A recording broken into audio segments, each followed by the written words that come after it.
Doolittle B said she would mix NH4Cl and HCl solutions. HCl is a strong acid and NH4Cl is an acidic salt. As an Archie solution, this would not have a pH close to 9. Additionally, this is not a buffer because it contains a strong, not weak acid and will not resist change in pH. Carla C said she would mix NH4Cl and NH3 solutions. NH3 is a weak base and NH4Cl is an acidic salt. NH4 plus, because Cl- dissociates, is the salt of this base. Because NH3 is basic, its pH will fall between 7 and 14. This solution would be a buffer because it's a weak base and it's salt, and due to the NH4, which is a base, it's reasonable enough to say that this would be a buffer of pH about 9. This is the correct procedure. Finally, Dexter D. He said he would mix NH3 and NaOH solutions. NH3 is a weak base, and NaOH is a strong base. These are not the correct components of a buffer and will not be close to a correct procedure. The concepts applied in this question were buffers and strong and weak acids and bases.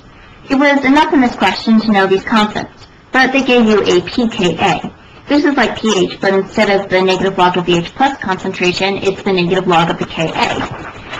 This is where titrations come in. That will be explained in the next question. Before we talk about the next question, we have to talk about titrations a little bit. This is a titration curve. It shows how pH changes with additional NaOH added. A titration is a process in which a strong acid or base of known molarity is added to a buffer, usually to determine the molarity of the weak acid or base. Some things to know about titrations. First region on the graph is the buffer region, right here. Here, not enough base is added to affect the buffer. The second region is where the changes really happen. Two substances reach equilibrium, equal amounts of each is present, and the pH changes dramatically. The middle of this is called the endpoint, right here. This is where the system is truly at equilibrium and can be used to determine the molarity of the unknown acid or base. The last region is not a buffer region. That's right here. It's merely where there's more base than acid, so the pH remains high. Titration math often deals with several steps if you're working with theoretical data rather than experimental. What we have in that graph is experimental data. If you're given like the amounts added after a certain amount of time and something like that, and then you're going to have to work with math. Use the common ion effect to determine the new amount of acid or base and conjugate acid or base present. Using another icebox, find the new concentration of H plus or OH minus, then determine the pH.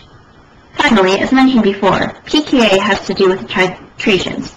The pKa equals the pH at the half equivalence point. Just like it sounds, this is halfway to the equivalence point. If you know the pH at the half equivalence point, you know everything. Now, on to question C. Explain how this curve could be used to determine the molarity of the acid and how this curve could be used to determine the dissociation constant Ka of the weak monoprotic acid. This curve could be used to determine the molarity of the acid by using the amount of NaOH added at the endpoint. Because the weak monoprotic, 1H plus given off acid, and the NaOH are at equilibrium here, there's a 1-to-1 mole ratio. Thus, moles of NaOH here equals moles of acid here. First, use the curve to determine what the volume of NaOH in the solution is at the endpoint. Using the known molarity and the fact that molarity equals moles over liters of solution, find the moles added. So you look right here and see the endpoint and then go down to milliliters added. Use this in the total volume of the solution to determine the molarity of the acid. The Ka, acid equilibrium K, can be determined by using the milliliters added at the equivalence point, dividing it by 2, so taking the milliliters here, dividing it by 2, and reading the pH there. This equals the negative log of the Ka, or pKa. If you didn't have a graph, you could use the NaOH added divided by 2, convert it to moles, and so on to determine the H plus concentration at the half equivalence point. The negative log of the H plus concentration will equal the negative log of Ka. So essentially the Ka is the H plus concentration at the half equivalence point.